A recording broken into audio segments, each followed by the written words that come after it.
አዲስ አበባ ውስጥ ቤት ለመገንባት ወይም ደግሞ ለመግዛት ካሰባችሁ አዲስ የወጣውን ሕግ ከግምት ማስገባት አስፈላጊ ሆኗል። ከዚህ ቀደም አነስተኛ መሬት ያላቸው ሰዎችን በሚመለከት መንግስት አዲስ ሕግ ማውጣቱ የሚታወስ ነው።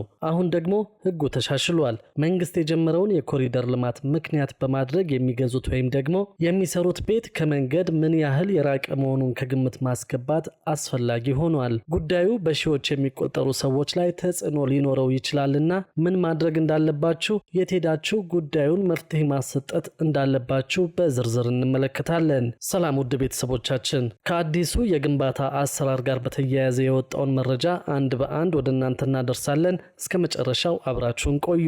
ይህንን ጉዳይ በጥልቀት ለመረዳት ጥቂት ጊዜያትን ወደ ኋላ መመለስ ይኖርብናል። በ2017 የአዲስ አበባ ከተማ አስተዳደር ካቢኔ የቤቶችንና የህንፃዎችን ግንባታ አስመልክቶ ከመንገድና ተያያዥ የግንባታ ፈቃድ ደንቦች ጋር በተያያዘ ውሳኔ አሳልፎ ነበር። የከተማዋን እድገት ለማፋጠን የአረንጓዴ ልማትን፣ የኮሪደር ልማትን ለመጠበቅና የመንገድ ግንባታ ስርዓትን ለማስጠበቅ የታለመ ሰፊ ፖሊሲ ያለመ መሆኑም ተነግሮ ነበር። በአዲስ አበባ ከተማ የሚካሄደውን የኮሪደር ልማት ተከትሎ በርካታ የቤትና ህንፃ ባለቤቶች ተጽዕኖ አድሮባቸዋል። በዚህም መሰረት በርካታ የቤትና ህንፃ ባለቤቶች መውጫና መግቢያ ተዘግቶባቸው እንደነበር ታውቋል። ይህንን ከግምት በማስገባት መውጫና መዝጊያ የተዘጋባቸው ባለይዞታዎች አማራጭ መንገድ እንዲሰጣቸው ውሳኔ ተላልፏል። ውሳኔው መተላለፉን ይፋ ያደረገው የአዲስ አበባ ከተማ አስተዳደር ፕላንና ልማት ቢሮ ነው። የአዲስ አበባ ከተማ አስተዳደር ግንባታዎችን አስመልክቶ አንድ ውሳኔ አሳልፎ ነበር። ውሳኔው ግንባታዎች ከመንገድ የሚኖራቸው ርቀትና ተያያዥ የግንባታ ፈቃድ መመሪያዎችን የሚመለከት ነው። የአሁኑ ውሳኔም በነሐሴ ወር 2017 ዓ.ም የተላለፈውን ውሳኔ መሰረት በማድረግ የወጣ መሆኑን ነው የአዲስ አበባ ከተማ አስተዳደር ፕላንና ልማት ቢሮ ያሳወቀው። በዚህም መሰረትም የለሙ ኮሪደሮች ላይ የሚገኙና በተለያየ ስሪት ማለትም ነባር፣ ምትክ፣ ምደባና ጨረታ ተብለው የተላለፉ ይዞታዎች መኖራቸው ይታወቃል። በእነዚህ ነባርም ሆኑ አዳዲስ ይዞታዎች ላይ በኮሪደር ልማቱ ምክንያት መግቢያና መውጫ መንገድ የተዘጋባቸው ባለይዞታዎች ይገኛሉ። የተዘጋባቸውን መንገድ በተመለከተ በተከናወነ ጥናትም ነባራዊ ሁኔታውን ከግምት ውስጥ በማስገባት አማራጭ መንገድ ተፈልጎ ወደ ልማት እንዲገቡ የሚል ውሳኔ ተላልፏል። ጥናት ሲከናወን የአንዳንዶች ይዞታ በአረንጓዴ ልማት ውስጥ ተካቶ ተገኝተዋል። መጀመሪያ ምላሽ እንዲያገኙ የተደረጉት እነዚህ የለማው የአረንጓዴ ቦታ ይዞታቸው ውስጥ ተካቶ የሚገኙ ባለይዞታዎች ናቸው። ለእነዚህ ባለይዞታዎችም የአረንጓዴ ልማት ቦታውን ነባራዊ ሁኔታ ውስጥ አስገብቶ መንገድ እንዲመቻች ውሳኔ ተሰጥቶበታል። በዚህ መሰረት ለይዞታዎቹ መዳረሻ የሚሆን ከ6 እስከ 10 ሜትር ስፋት ያለው መንገድ ያገኛሉ። እነዚህ ባለይዞታዎች በፕላንና ልማት ቢሮ ተጠንቶ አገልግሎት እንዲያገኙ ነው ውሳኔ የተሰጠው። መንገዱ ወደ ይዞታቸው ውስጥ ገብቶ የተጠናቀቀ ከሆነ ደግሞ መንገዱ እንደ ርቀቱ ታሳቢ ተደርጎ ተጨማሪ ሳይጠበቅባቸው አገልግሎት እንዲሰጣቸው ተወስኗል። አቶ ተስፋዬ ንጉሴ የአዲስ አበባ ፕላንና ልማት ቢሮ የኮሚኒኬሽን ዳይሬክተር ናቸው። እንደ ዳይሬክተሩ ገለጻ ከሆነ የለሙ ኮሪደሮች ላይ የሚገኙና በተለያዩ ስሪት የተላለፉ ይዞታዎች ያላቸው ባለይዞታዎችና የልማት ተነሺዎች ከልማት ጋር ተያይዞ በመቸገራቸው ቅሬታዎቻቸውን በተደጋጋሚ ጊዜ ሲያቀርቡ ቆይተዋል። ይህንን የባለይዞታዎችን ችግር እንዲፈታ ፈቃድ የተሰጠው ደግሞ የአዲስ አበባ ፕላንና ልማት ቢሮ ሆኗል።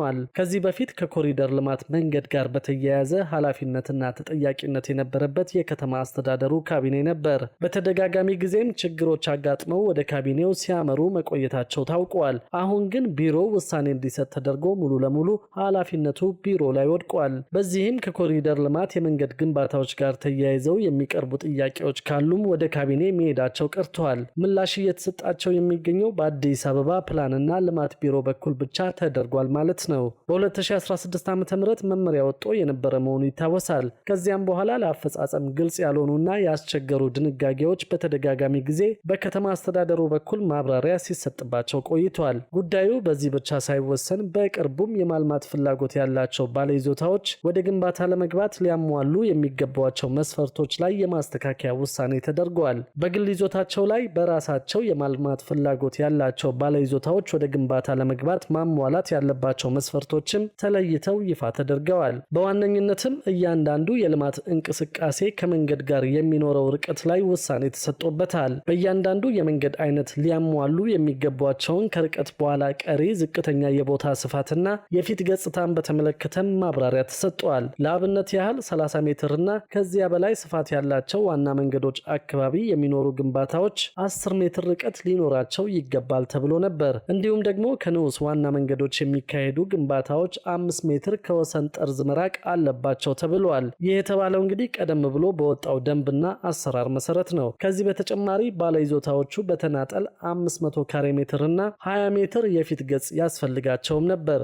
500 ካሬ ሜትር የማይሞላላቸው ባለይዞታዎች ደግሞ ከሌሎች ባለይዞታዎች ጋር በጋራ እንዲያለሙ የከተማ አስተዳደሩ ፈቅዶ በዚሁ መልኩ ሲሰራበት ቆይቷል። ይህ የአሰራር ውሳኔም አሳሪ ሆኖ መቆየቱ ይታወሳል። አንዳንድ አልሚዎች 470 ወይም 499 ካሬ ሜትር ይዘው ጥቂት ካሬ ሜትር ብቻ ስለሚቀራቸው በቀደመው ሕግ መሰረት ማልማት ስለማይችሉ ከጎረቤቶቻቸው ጋር ይዞታቸውን አዋህደው እንዲያለሙ ሲደረግም ቆይቷል። በአዲሱ ውሳኔ ላይ ግን ይህ አሰራር ሙሉ ለሙሉ እንዲሻሻል ተደርጓል። በዚህ በአዲሱ አሰራር መሰረት ርቀቱ እንደተጠበቀ ሆኖ ለምሳሌ 30 እና ከዚያ በላይ ሜትር ርዝመት ያላቸው መንገዶች የሚገኙባቸው አካባቢዎች ላይ ያሉ ባለይዞታዎች ሊኖራቸው የሚገባው የመሬት ስፋት ተመሳሳይ እንዲሆን ተደርጓል። በዚህም መሰረትም 500 ካሬ ሜትር እና 20 ሜትር የፊት ገጽታ ግዴታ የነበረባቸው ቢሆንም አዲሱ ውሳኔ ግን 10 በመቶ አስቻይ ሁኔታ እንዲፈቀድላቸው ተደርጓል። ይህ ማለትም 10 ከመቶ ከግምት ገብቶላቸው 450 ካሬ ሜትር እና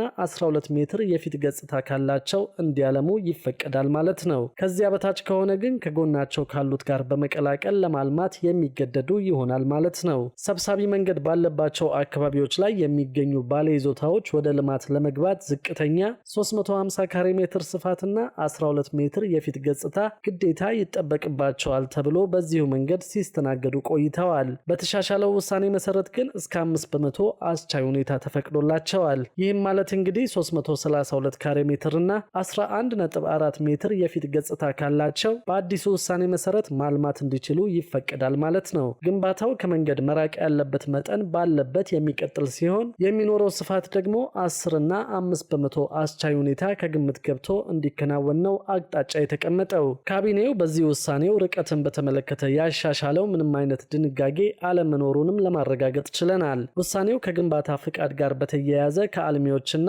ከፕላን ፈጻሚ ተቋማት በኩል በተደጋጋሚ የሚቀርቡ የመልካም አስተዳደር ችግሮችን ለመፍታት የሚያስችለው ተብሎ እምነት ተጥሎበታል። ክቡራትና ክቡራን የአዲስ ቢዝነስ የዩቲዩብ ቻናል ተከታታዮቻችን ይህንን ቻናል ሰብስክራይብ ሳታደርጉ የምትከታተሉን ከሆነ ቢዝነስና ሌሎች ተያያዥ ጉዳዮችን በተመለከተ አዳዲስ መረጃዎችን ለማግኘት የዩቲዩብ ቻናሉን ሰብስክራይብ በማድረግ ቤተሰብ ሆናችሁን አብራችሁን እንድትቀጥሉ በትህትና እንጠይቃለን።